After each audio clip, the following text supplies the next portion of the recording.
All right, look, I'm going to save some of you newbies some trouble. It's not Ethereum and it's not ETH. It's Ethereum and it's ETH, and we're going to cover it for you coming right up.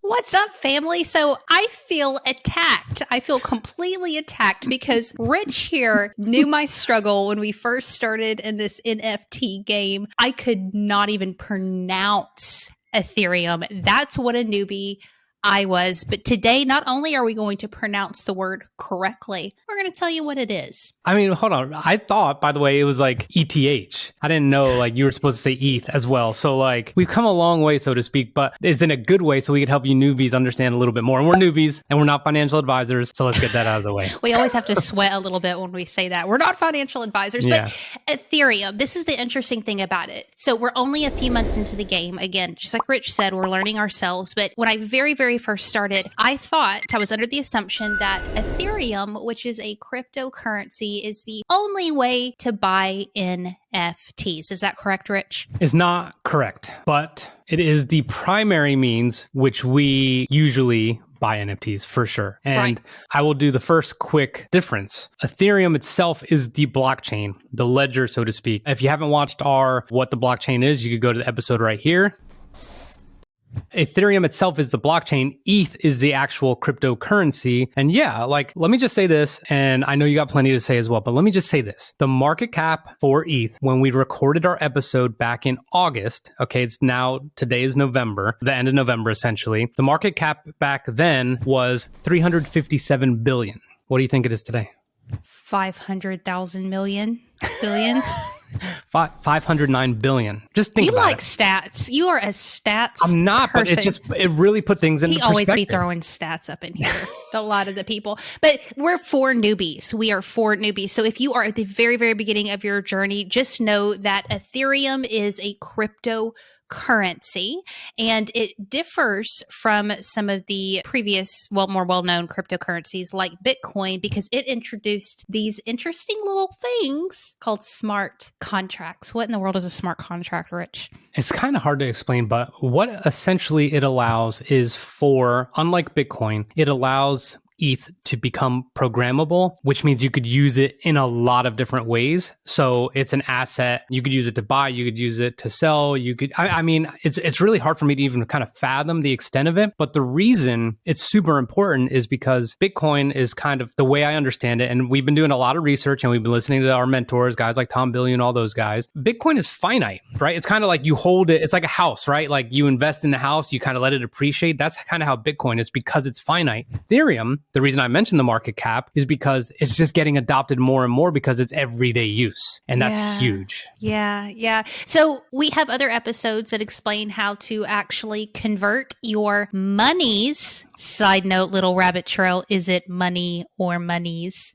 Comment below. We'll have an episode about how to buy Ethereum, but what you mostly need to know right now is it's the main way to purchase NFTs. There are competitors like Solana, which we've covered on the show as well. And the reason for that is A, there's always going to be competitors, but B, there's some, I would guess, friction with Ethereum because it uses a lot of power and energy sources. And so they were trying to figure out how can this be more eco-friendly to use Ethereum because it takes a lot of power to buy, get some Ethereum. And that matters to you. You said it to me privately. Like we need to make sure we're looking at how this can have less environmental effects. But I think it's actually negligible. But you might be onto something. I don't know. This is the situation. I like to live. I want to be alive in the next 50 years.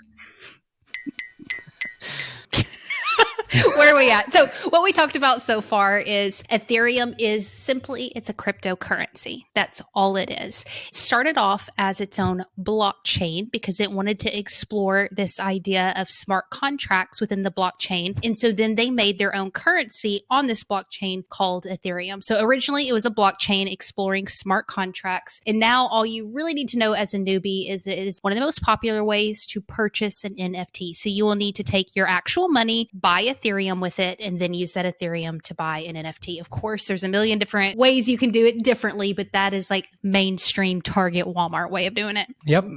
One thing I wanted to mention in addition to the recap and what we've covered is the fact that Ethereum really doesn't present any barriers. Okay.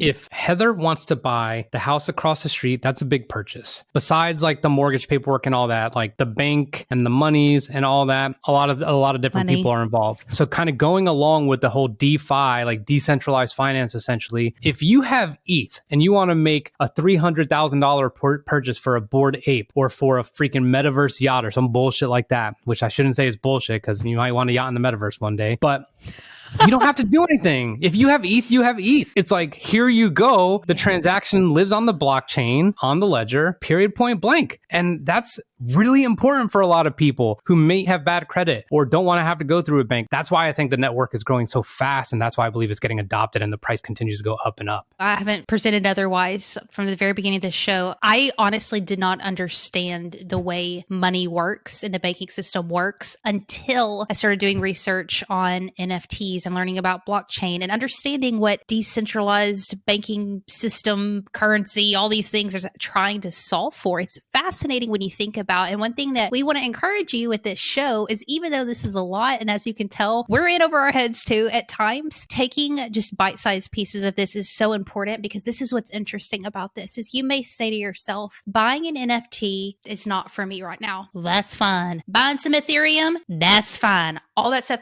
But here's what we're going to be held accountable for is this is the way that our systems are going, the way our market is going. And for the sake of our kids and our grandkids, you need to get a little bit of a grasp of what's happening, because although it's going to look completely different in 5 to 10 years, the concepts behind this, I believe, Rich, are here to stay. So learn a little bit, because you can't go to McDonald's here in like 5 years without throwing your NFT and your Ethereums up in theirs. They're going to be like, show me your wallet. Look, the choice is yours. She's dead on. Here's all you really need to know at the end of the day. It's banking for I'm reading right off ethereum.org, okay? Banking for everyone, a more private internet, meaning you don't need to put all your personal details in there to use Ethereum. It's a peer-to-peer network, which means the more of us that use it, the more value it has, so to speak. Censorship resistant, etc. But what Heather was saying is dead on. Here's like where Heather and I are like the realist. My mother-in-law is here over the holidays. Oh boy, you can't say this on YouTube.